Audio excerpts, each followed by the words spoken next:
Good evening, everyone, and welcome to the Dazzlers of Division 8. This is a show for recognizing the gems of our division who have contributed significantly to the Toastmasters fraternity. On our first episode, we are inviting someone who served as the charter president for Diamond City Toastmasters Club, Surat. He also served as the CET chair and added 5 clubs. He served as an area director for Jamnagar and Surat and added 7 clubs. He was awarded the top performing area and recognized with a coin of honor for the same. Recognized for his exceptional contribution in membership and club development, and is currently serving as the division director for 2 new geographies, MP and Gujarat. By the way, if you are getting bored in this quarantine time, you can also challenge him for an 8-ball pool game, as he is a top player with more than 3.5 million coins. Please help me welcome Toastmaster Jaswinder Bhatti. Thank you so much, Richa. Hi Jasvi, welcome to the show. I'm glad to be here. Thank you for giving me this opportunity, and I'm quite sure this endeavor will go long. Coming to our first question. What's your version of spending quarantine time? Well, it's a very apt question, and to be honest, quarantine period is a bit different for me. So 10 hours of my day goes in work. But apart from that, I've got some good time in reading some books. I've signed up for some courses as well on Udemy. And apart from that, yes, Toastmasters is always there. So I've been attending many contests and meetings across the district, across various areas, and contributing towards the successful contest in some areas. So yeah, that's how I've been spending my quarantine alone. And talking about Toastmasters, who introduced you to it and what were your expectations from it?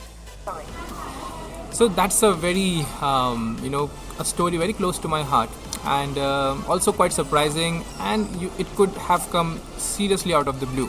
So it so happened that I was in the final year of my college, and I went to Mulund for one of the technical festival in Institute of Chemical Technology in Mulund, and I was staying at my nephew in Ghatkopar. So what he did was, on just it was a weekend, and he told, okay, in just how we say in raw language, "Chal tujhe ek jagah leke chalta hu." And I was just curious. We went in the local train and we landed on this Mulund Gymkhana, wherein I first came across this word Toastmasters. And for everyone else, how Toastmaster, I wasn't able to find the meaning out of it, what it is exactly. But then I attended the meeting, and the way it was structured, the kind of quality that was delivered in that meeting particularly, and the entire everything, each and everything from the starting till the end, I loved every second of that. So that just motivated me and intrigued me to to have a similar kind of thing in my own city. So Surat didn't had a club over there, but it so happened that there was a long-lasting Facebook page since 2015. Like, it was dead for 2 years, and I happened to message a person, the admin over there, and so I got in touch with them, and at that time I got in touch with Ujjwal, and then the rest is history. We charted the first club of Surat, then the growth history of Gujarat post that.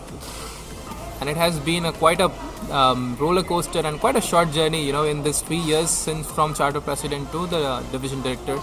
It was Toastmaster gave a lot of opportunities, and that's what keep me moving. What difference do you see in the way senior members and young members expect from Toastmasters? So to be honest, one of the best thing of Toastmasters is that you get the like-minded people.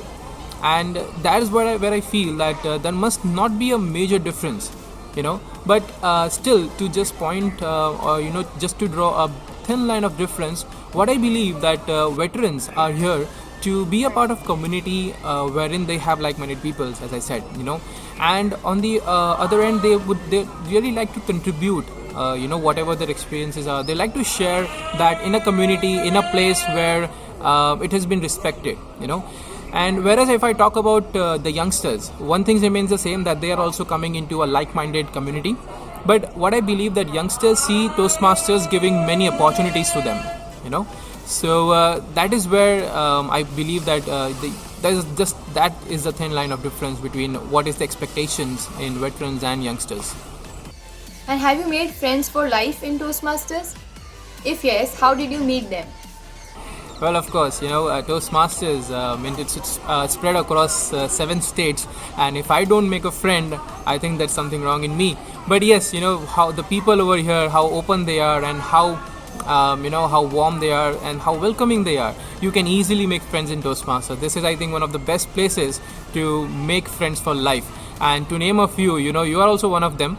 And your past president, Prakhar, he was actually my childhood buddy, but we became more close in Toastmasters. Toastmaster has given me one of my best life mentor, Jaideep. It has also given me another mentor, which is our club director, Dipankar. And there are many other.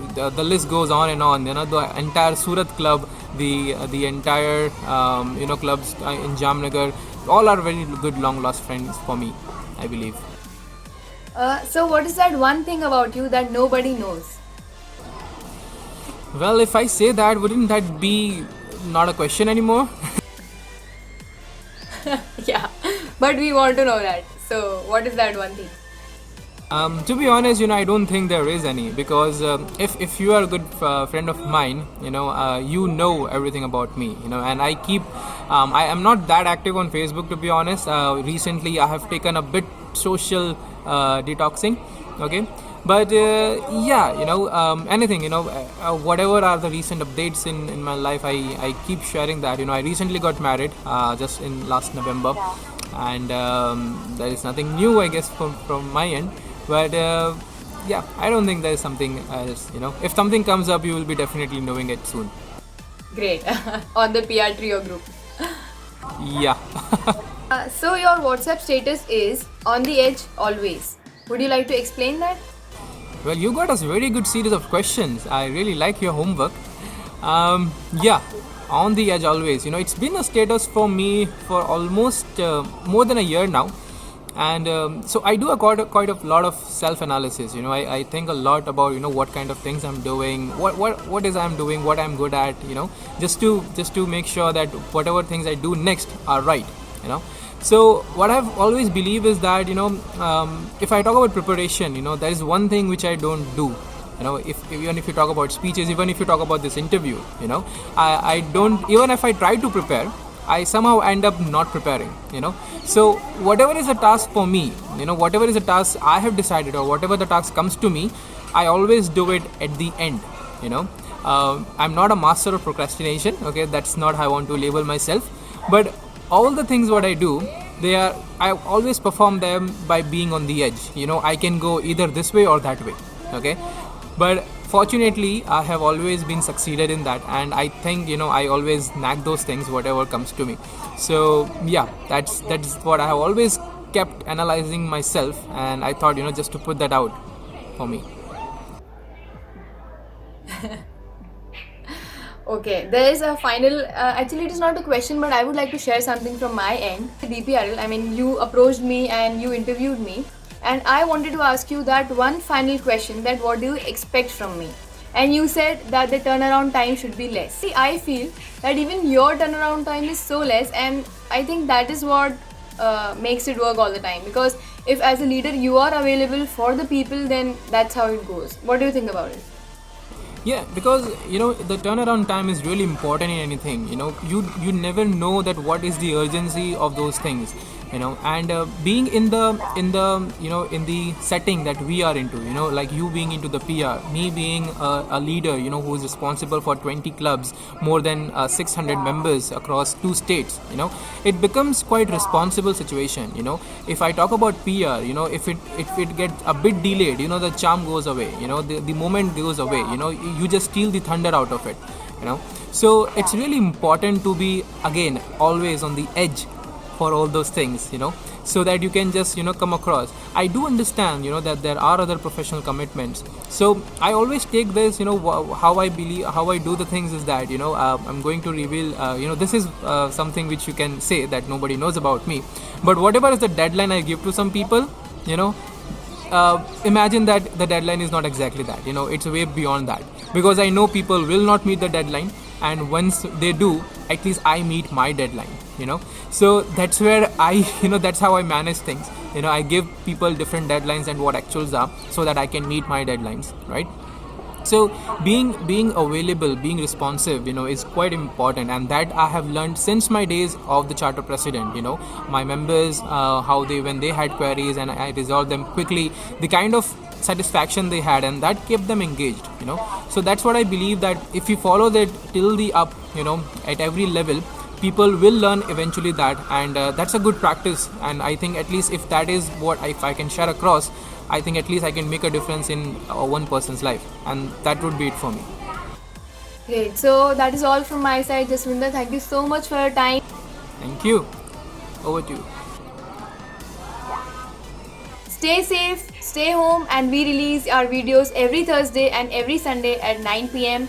So until next time, thank you.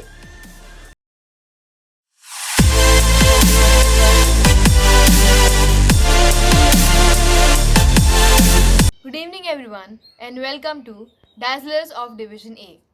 It is an initiative from my desk at Division A, which is used to recognize people from our division.